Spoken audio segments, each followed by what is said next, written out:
Bedroom থেকে bathroom সমস্তটি video করে দেখানো চায়। এ আবার কি সমস্ত কিছু দেখানো?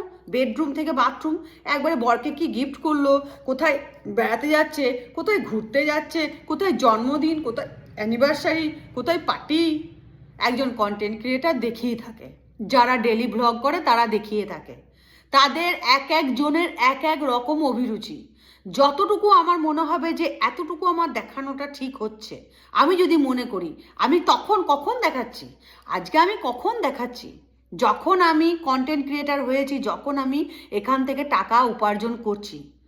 কারও সাদে সুখে দায় লাগে নাই যে সমস্ত কিছু দেখায় কিন্তু কোনো কিছু মানি নাই। যে একটা আমরা যখন কন্টেন্ট ক্রিয়েটার সোশ্যাল মিডিয়াতে যখন আমরা রোজগার করছি, নিশ্চয়ই আমি একটা জব পেয়েছি, এইটার কিছু ক্রাইটেরিয়া আছে। আমার তো অনেক কিছুই, হ্যাঁ, এমন কোন খারাপ কমেন্ট থাকে, আমার বাখান দিতে ইচ্ছা করে, কেন দিই না? কারণ আমার পেজটা চলে যাবে। আমি অনেক কিছু বলতে পারি কিন্তু বলতে পারি না। আমি অনেক কিছু পার্টি নিয়ে বলতে পারি কিন্তু বলতে পারি না। বললে আমার ক্ষতি হবে, কারণ আমি এখানে প্রতিবাদ করতে আসি নাই যে আমি এখানে প্রতিবাদ করে বেড়াবো, প্রতিবাদ মুখর হব। আমি এখানে টাকা উপার্জন করতে এসেছি। আমি আমার মতন দেখিয়ে সেই হিসাবে আমি টাকা উপার্জন করছি। আমি সৎভাবে টাকা উপার্জন করছি। এই পথটা নানা রকমভাবে খোলা আছে। তুমি প্রথম কথা হলো, তুমি বেডরুম থেকে বাথরুম অবধি দেখছো বলে তোমাকে দেখাচ্ছে।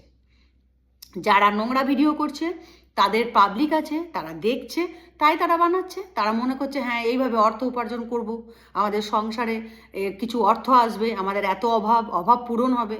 তারা করছে। তারা সেদিনই বন্ধ করবে যেদিন তোমার দেখা বন্ধ হবে।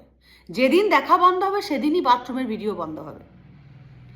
যেটা একটা কন্টেন্ট ক্রিয়েটার যেটা মনে করছে যে হ্যাঁ এটা অবধি দেখানো যায়, তোমরা বানাতে পারো না, তোমরা হাঁ করে দেখবে, আবার তোমরা আলোচনাও করবে, এ তো বড় মুশকিল ব্যাপার। তার অভিরুচিতে রেগেছে। একটা কন্টেন্ট ক্রিয়েটার ডেলি ব্লগ করছে, যে সে ভিডিও দেখাচ্ছে, তার বরকে গিফট করছে, তার বউকে গিফট করছে, কি করছে, কোথায় যাচ্ছে, কোথায় ঘুরছে, কেন? ভিউ পাওয়ার জন্য, যে আমি এগুলো দেখাবো, এই দেখিয়ে মানুষ দেখবে আর আমি তার বদলে টাকা পাবো। যদি টাকা না পেত তো দায় লাগে না সব কিছু দেখাতে, কেউ দেখাতো না। আমি ফানি ভিডিও করি, আমার ফানি ভিডিও তোমরা দেখছো, ভিউ হচ্ছে, তাই আমি একটার পর একটা যা যা ফেসবুকে ক্রাইটেরিয়া আছে পূরণ করছি। কেন না? মাস গেলে আমি টাকা ইনকাম করি। আমি টাকা ইনকামের জন্য এখানে এসেছি।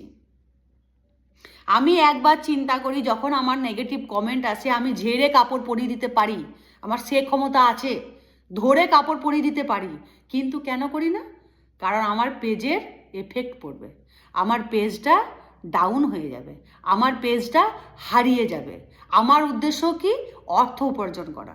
আমার গালিগালাজ করার উদ্দেশ্য নয়। যে যা বলছে চুপ করে থাকি, কিছুই মাইন্ড করি না, যা খুশি বলগা। আমি এখানে ভালো জিনিস দেখাচ্ছি, আমার বিবেক বলছে আমি ঠিক দেখাচ্ছি, আমি এখান থেকে অর্থ উপার্জন করছি। যারা কন্টেন্ট ক্রিয়েটার, তাদেরকে ভিডিও বানাতে হবে, তাদেরকে দেখাতে হবে, কী রকম কীভাবে দেখাবে সেটা তার ব্যক্তিগত ব্যাপার, সে কতটা দেখাবে।